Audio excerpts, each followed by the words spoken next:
So I don't like having to do this, but I understand that this is entirely necessary and even must happen because that is how these nerd circles work. The only way to prove your ethos and your belonging to the group is to show off nerd paraphernalia.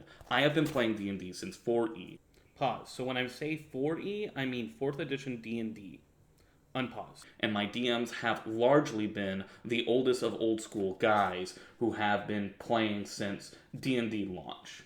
As a result, I have also played AD&D First Edition and the first ever module of On the Borderlands.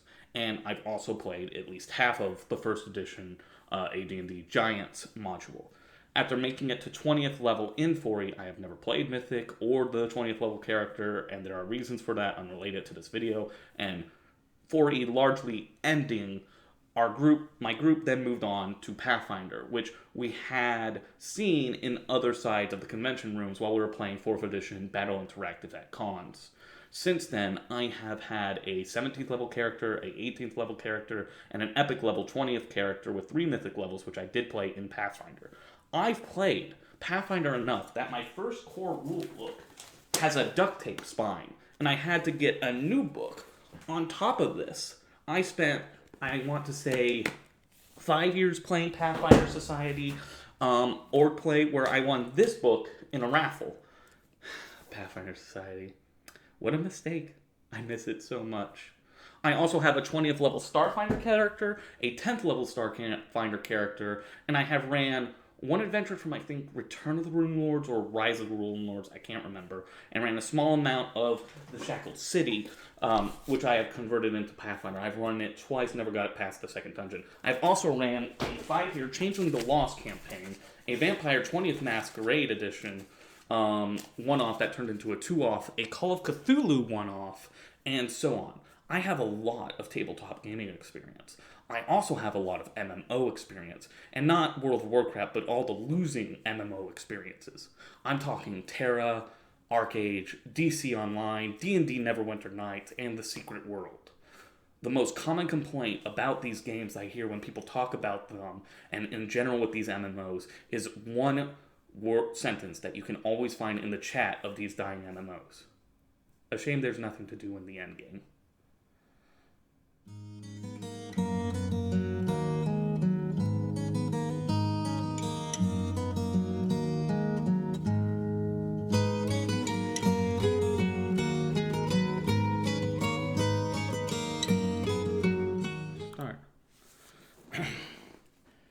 So Zach the Bold has some interesting takes they have shared on YouTube recently, and there are 3 of them I disagree with. Those are why party balance feels mandatory, don't look too deep into the martial caster divide, and modern D&D doesn't know what a dungeon is. I do not dislike Zach the Bold. And I, in fact, largely agree with them on most of these. But I think they failed to properly diagnose what the problem is that creates all of these videos. And it is because they're talking about 5e from a role-playing standpoint and not 5e mechanics. Like, 5e is not bad, but it is simplified. The goal of 5e from the get-go was to invite and allow people to play more freely and as they want it to with D&D. I know this because I played the beta for 5e multiple times. Ideas and backstories were given with suggestion, and most of what was written was there to encourage further building of your character, rather than a rules book doing so. And in building your character, not getting bogged down by rule after rule after rule and number after number after number after number. However, this simply leads to the problems that Zach addressed, but Zach does not seem to realize that the problems are bounded to the mechanics. And really, the best one that shows this is probably modern D&D doesn't know what a dungeon is.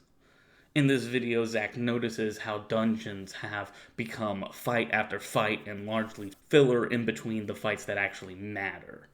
The intrigue is dead. The dungeon is pointless filler of fight gauntlets or puzzles and trap gauntlets, and all illusion of the dungeon is ruined because of dark vision. A lot of the same questions that the main idea boils down to Zach, how do I use dark vision in 2024 or 2014 Dungeons and Dragons rules? And this isn't a video about how to balance dark vision in 2025 Dungeons and Dragons. I think the idea of why dark vision has a problem is rooted into a larger problem with the game.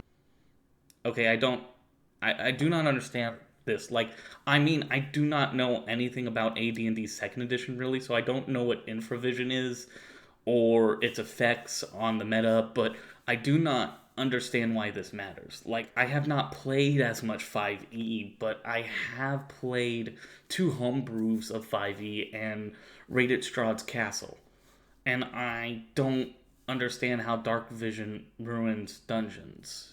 If you don't want your players to see something, there's a very easy way to do it, and it's creating a turn in the dungeon. Or just, in general, blocking line of sight. That works way better on distracting or keeping stuff hidden from your players. I get that this seems like a point that experienced D&D players are using to show that 5e is for babies because older D&D didn't hand out dark vision like KD or whatever. But this is such a stupid point that those people are making too, if they even exist. Because by mid-game, if not earlier, you will all have dark vision just from the spell called dark vision. The dark vision discussion does not make sense, but Zach is right that modern dungeons are no longer interesting. But the environmental minutiae, the weight, cost, and the importance of rope and pylon is not related to what is killing dungeons. What is killing dungeons is a lack of resources to attack in a dungeon.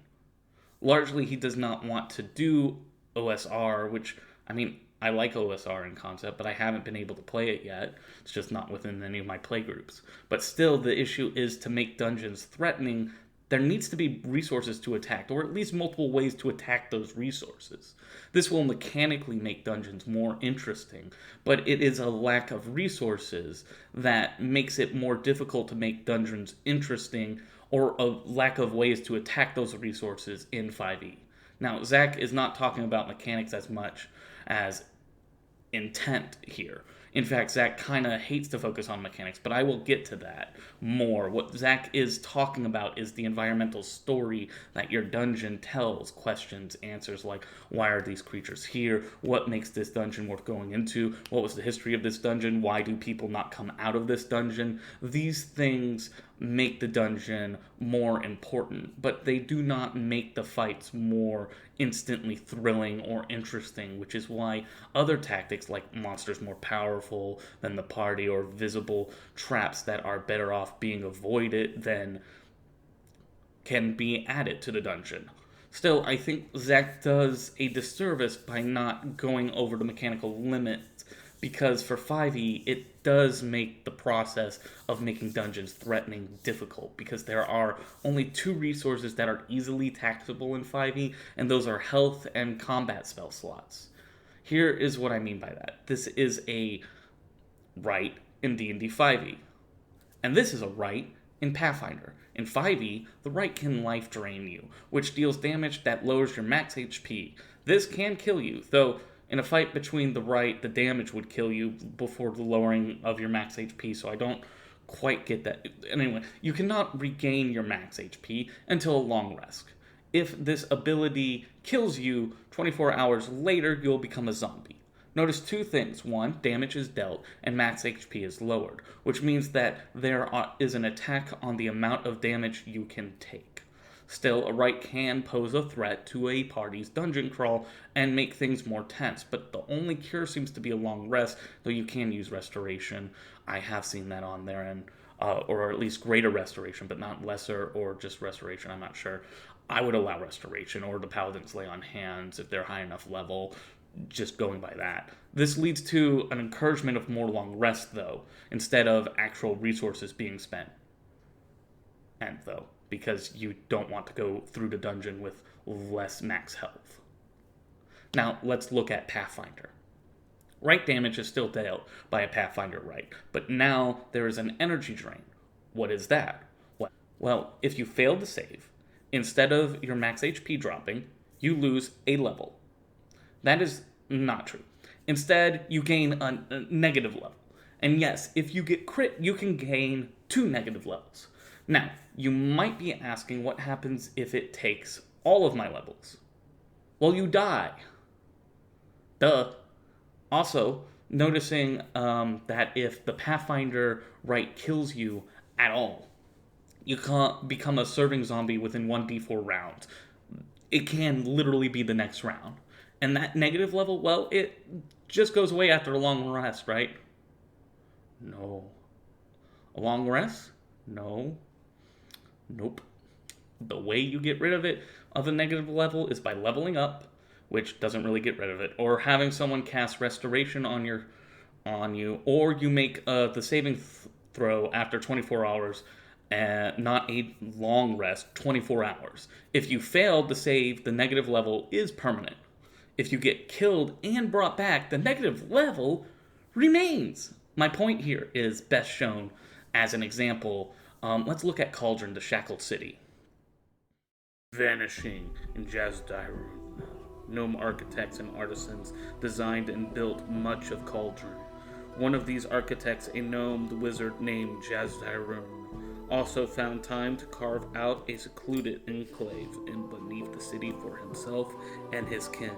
The enclave, which was named after its creator, became a sanctuary for gnome spellcasters and masters. Jazdairun became known as a place to build or acquire wondrous magic items. No one suspected that Jazdairun had discovered a spellweaver vault during his early exploration of the region, or that his discoveries would imbue all he built in his enclave with a horrific lurking curse. The wizard Jazdairun died of natural causes a few years after realizing his dream. Meanwhile, the Enclave continued to churn out new magic items. Its forges spit out magic rings by the handful. Its weavers spun magic cloth to pack 100 wardrobes, and young gnomes were taught the fine arts of scroll scribing, wand making, and potion brewing. The gnomes of Jazdairun were also known for their way with machinery and created an assortment of mechanical automations. 75 years ago, though, the gnome of Jazdairun fell prey to a magical plague called the Vanishing. The origin of the plague remains a mystery, although some scholars speculate the gnome's unorthodox methods for creating magic items spawned the disease. Others hypothesize that an unscrupulous competitor or a dissatisfied customer created the disease to put the gnomes out of business. In truth, the Vanishing was a magical ward created by a sect of spellweaver necromancers as a method of punishing those who sought to steal their powerful magic. The Vanishing took some time to awaken after Jazdairun's theft of the ancient Spellweaver Vault, but when it did awaken inside the gnome's magic items, it infected anyone who handled them. Several gnomes succumbed to the Vanishing, fading away into nothingness.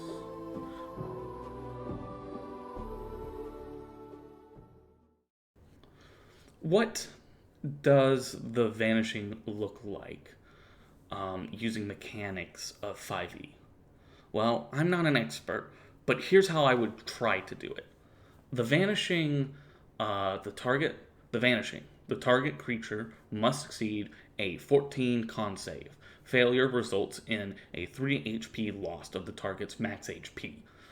The save must be attempted every 24 hours. A target reduced to 0 max HP disappears completely, and Raised Dead does not resurrect them. Or probably in this case, Revivify doesn't resurrect them. Though True Resurrection and Reincarnation may. When the target is afflicted by the Vanishing, they have an illusion of appearing translucent and see-through, while not actually being see-through.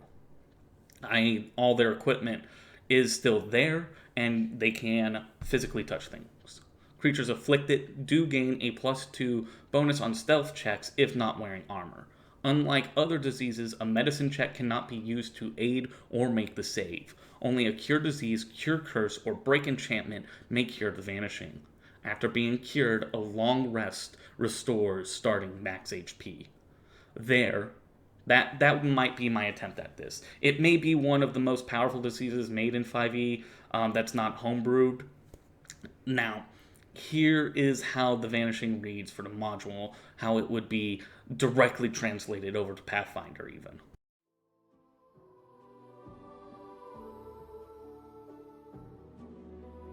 The Vanishing clings to Jazdairun's magic items, infecting creatures that use their power. Although the gnomes tried to destroy all items infected with the contagion, they were not entirely successful. A few contaminated items still linger in forgotten corners of the Enclave, waiting to be found. A living creature that uses a contaminated magic item isn't immediately aware of the danger. One of the disease's most insidious qualities is that it uses the item's magic aura to mask its own faint transmutation aura. Thus, a detect magic spell does not reveal the disease's presence, although a true seeing spell reveals the infection. A creature infected with the Vanishing must succeed an immediate DC 15 fortitude save, or suffer 1d6 points of charisma damage after a 1-day incubation period. Once a creature takes charisma damage, it turns translucent, becoming increasingly transparent and taking damage with each passing day. Although the disease presents the illusion of the victim is fading away, the creature remains solid and does not actually turn incorporeal. Equipment is not rendered transparent by the disease. The transparency affords one advantage. Any creature reduced to half its charisma or less by the disease is so transparent that it gains +4 circumstance bonus on hide checks. Successful saves do not allow an afflicted creature to recover. Only magical treatment can save a victim of the Vanishing. A successful break enchantment against caster level 10, remove disease or remove curse spell cast upon the afflicted creature cures the malady. This can also remove the taint of the Vanishing from a magic item. Unlike normal disease, the Vanishing cannot be treated using a heal spell. A creature reduced to 0 charisma by the Vanishing fades away, leaving behind any items worn or held. The creature is slain, its body is lost, and it cannot be restored to life using the Raise Dead spell, although Reincarnate, Resurrect, and True Resurrection work.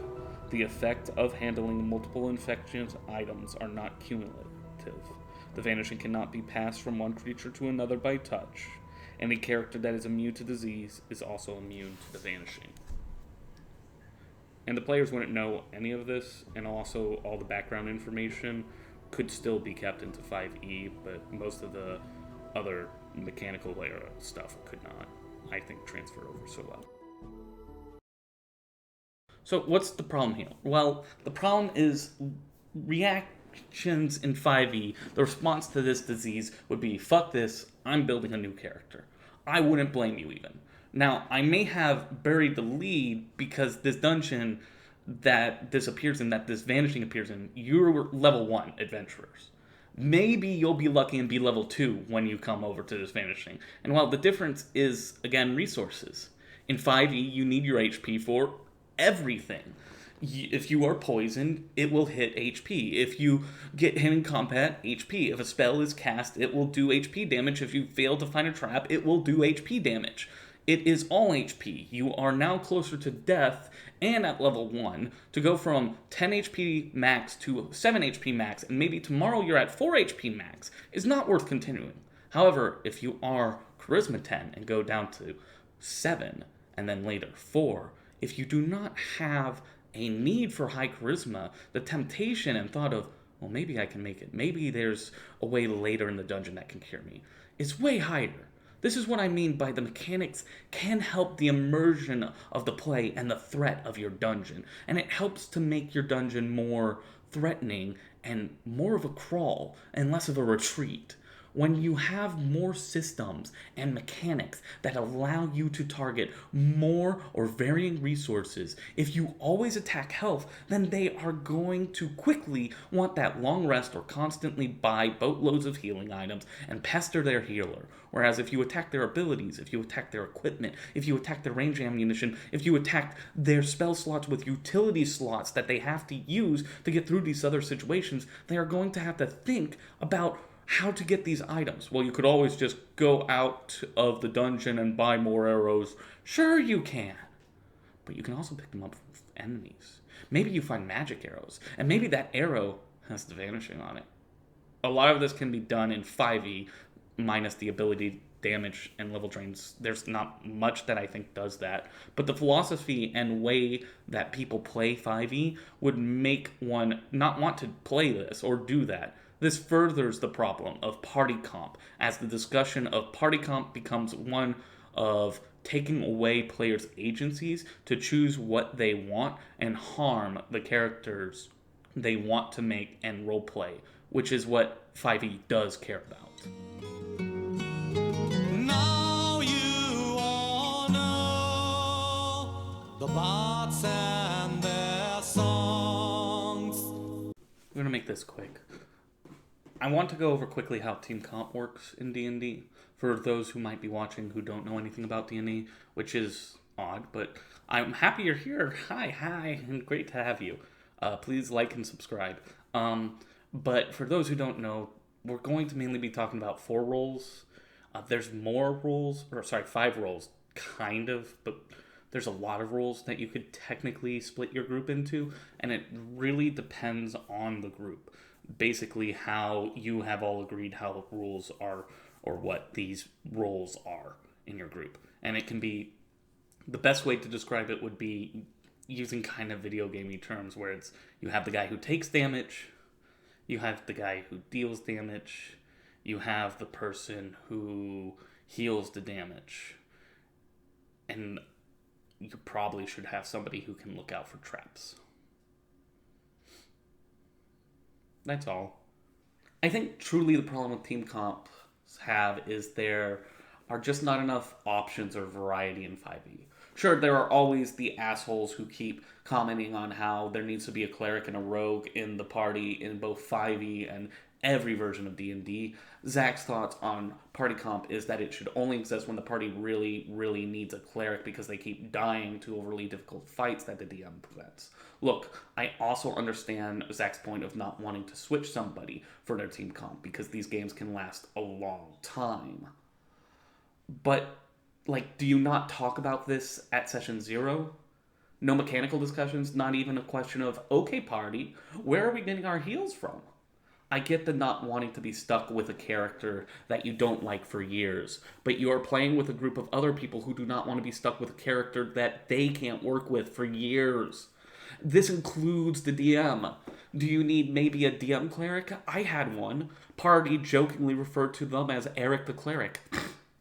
He didn't talk much, he just heal bought it, so people would feel like they had the heals as necessary. Another DM I played with gave us plenty of potions and a staff of healing, and had an occasional DM healer who could also lore dump for her, because the DM liked to lore dump. And this was in 5e.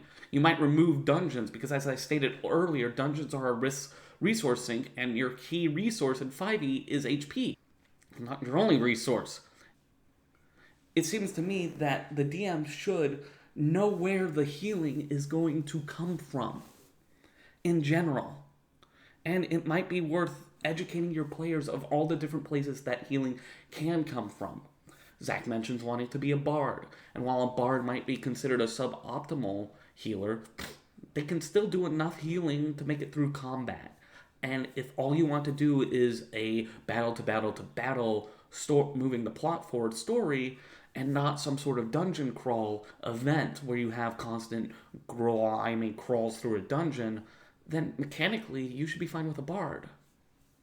Again, I do largely agree with Zach on most of these flaws he's pointing out, but a failure to discuss the mechanics really fails to present more actionable solutions to the problem.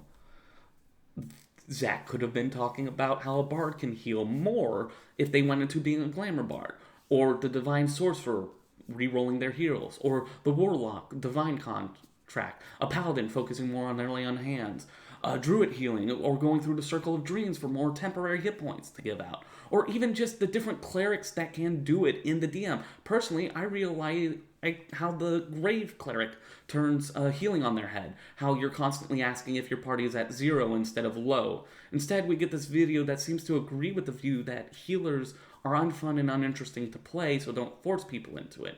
Part of the issue here, though, is that 5e does have choices of different healing options, but like I said, not a lot of variety. Yeah, you could play those cleric domains, but you're still limited to the cleric spell list, which is highly limited and not very actionable.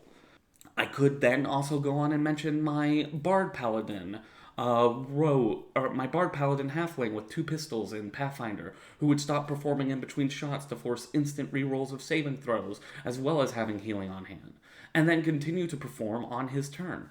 Or my friend's Intelligent Sorcerer, or Oracles even, who can heal up to on par with a Cleric, depending on the Cleric. But instead I wanted to talk about 4th edition, which really brought to the forefront party comp.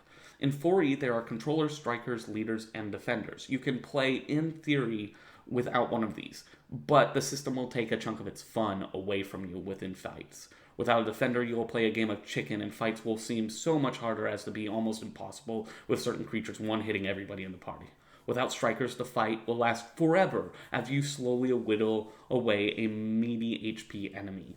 Without a controller, you are going to be swarmed and flanked by everyone allowed to move freely as they want. Without a leader, people who need healing will not be able to stay up for as long as they normally do in 4e.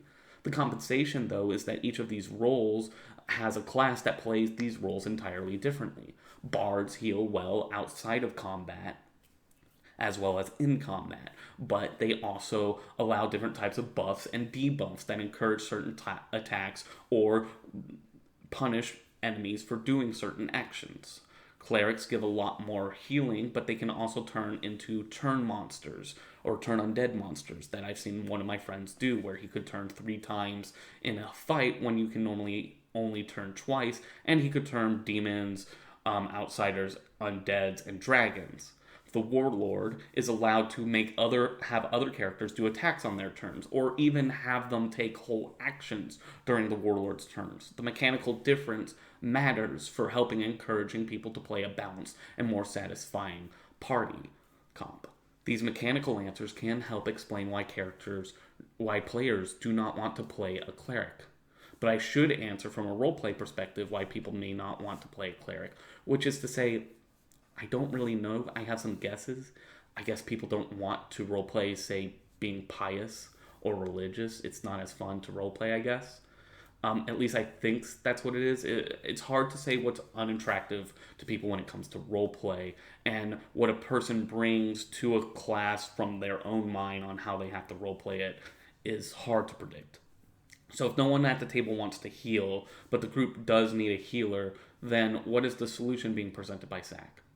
Something about the DM setting up or being careful not to set up scenarios where team comp matters, to make it so nobody has to be a healer, that an argument about team comp is unnecessary and only happens because the DM is failing at providing for the players what they need. And every single combat they encounter is a death-defying experience, and it's like, well, maybe tone it down a little bit. It's like, your players are created from the situation you made. If your D&D campaign only works when players limit themselves for the sake of team composition, I think you're running your game wrong. If your players are worried about mechanical balance over what they find is narratively satisfying, I think that reflects onto you and your ability to run an interesting game while allowing your players to play whatever class they want. Just know there are smug DMs that literally fold their arms and watch as their players argue, thinking, yes, I've created the perfect, brutal, edgy world where the players must argue with one another in order to succeed. They're arguing about your world. They're trying to succeed because you've made it unfair.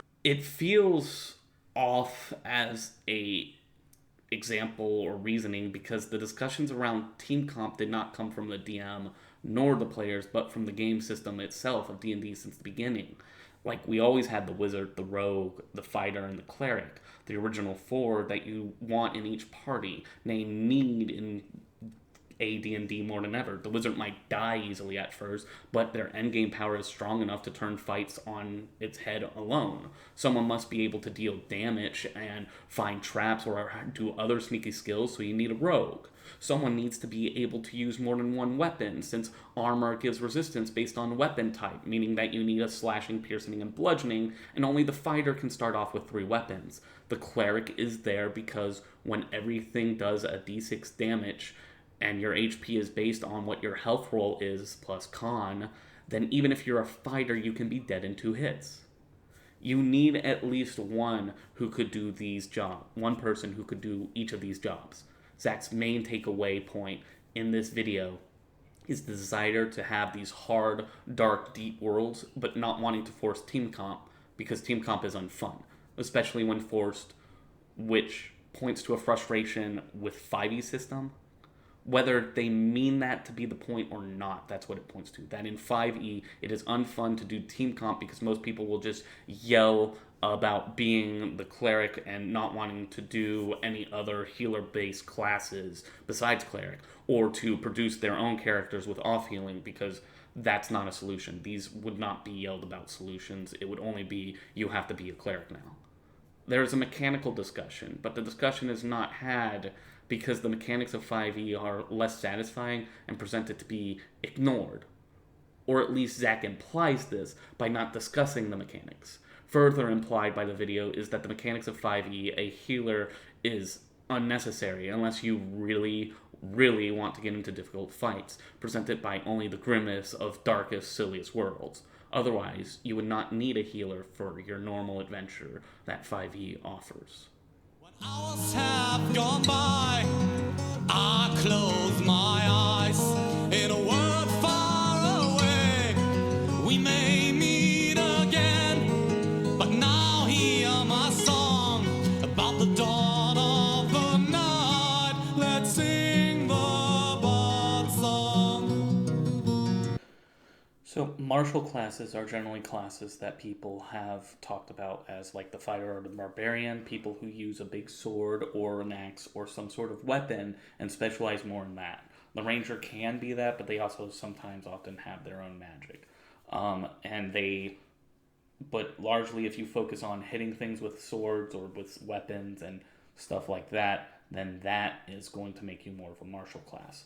A spellcaster class is somebody who cast spells. If they cast a lot of spells and that is their whole deal, then they're a spellcaster. There are hybrids, but we're not really talking about that right now. And the discussion Zach is having here is raising up a fair question, which is, in your world of D&D, why are there still martial classes? Or anything martial-based? Anything, instead of just a world full of magic? Which is a fair question that I have never asked myself, because I already had an answer. Martials do what wizards can't, or what casters can only mimic. Martials take hits and use complexity of spellcasting against a wizard. All a fighter must do, in fact, is just stand next to a spellcaster to ruin their day. Now, I know 5e players probably do not understand this as much, and that is not your fault, because I have tried. I have tried to make the stand next to the wizard viable answers as a viable answer in 5e, but it isn't. The things aren't sticky.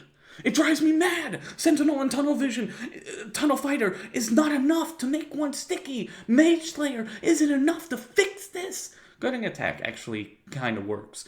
Relentless Adventure is not enough to keep up with someone either. Why do so many things in 5e not cause AOs?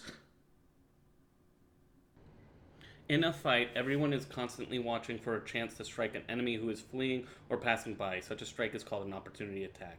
You can make an attack of opportunity when a hostile creature against you can see moves out of your reach.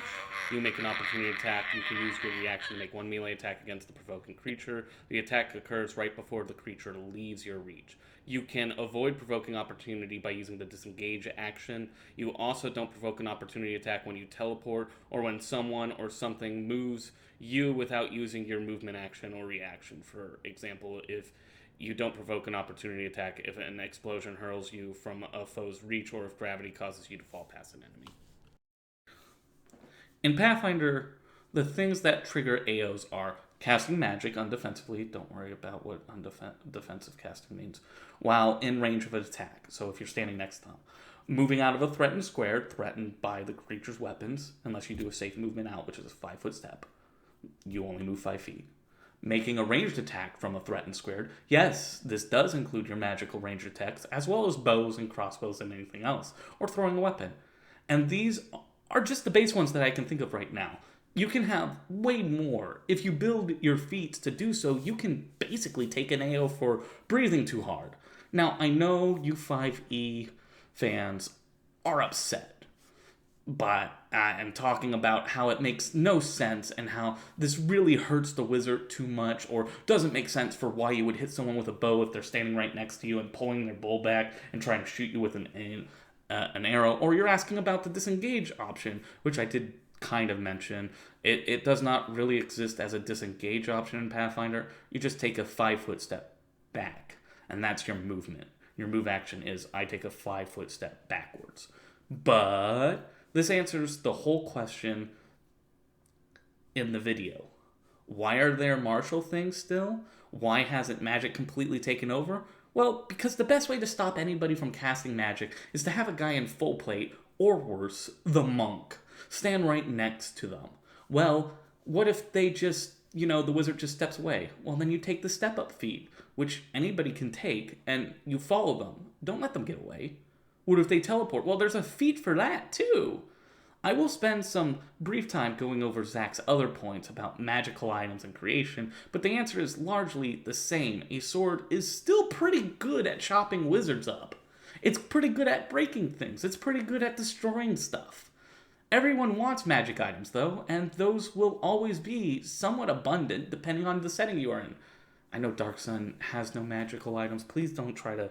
Or magic in general. Yeah, I know. And honestly, those items needing to be hunted down and found is the whole idea of Pathfinder in general. And the Pathfinder Society does horrible, horrible things to raid those tombs to steal the magic items. Your own setting might have different answers and vary from person to person, but this is a good question to ask. But instead of asking what's the difference between martial and casters, why are there still martials, the question should probably be something more along the lines of how many magical items are in the world and how available are they? What does the party need to do to get them? From there, it is probably up to your world and the adventure you want to go through. In my thoughts and in my dreams, they're always in my mind. These songs of hobbits, dwarves, and man, and elves, come close your eyes. You can see them too.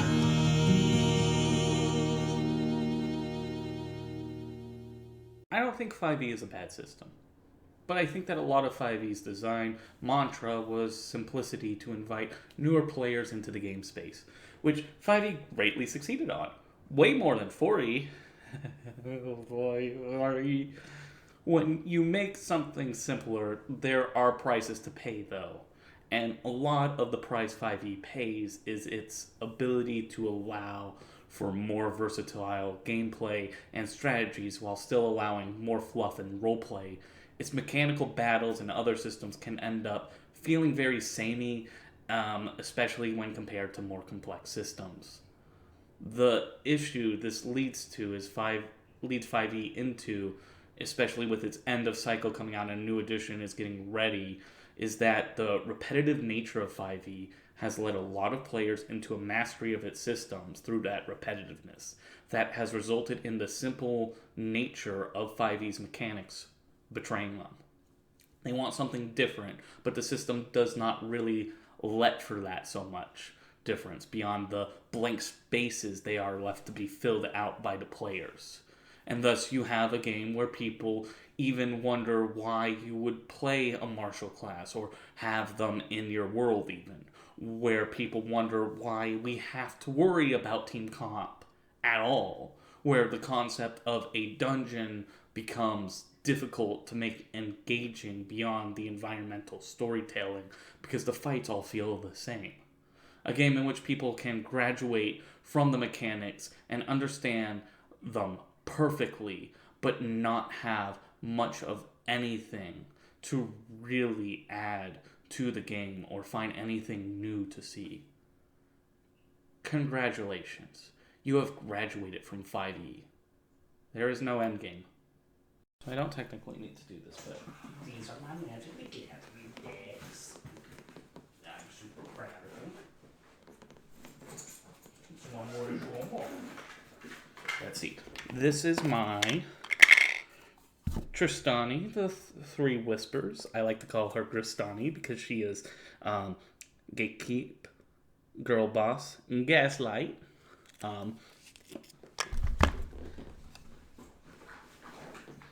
This is my Hippogriff deck. It's a group hug deck, of course. Feldegriff is a friendly hippo, but you should not trust me at all.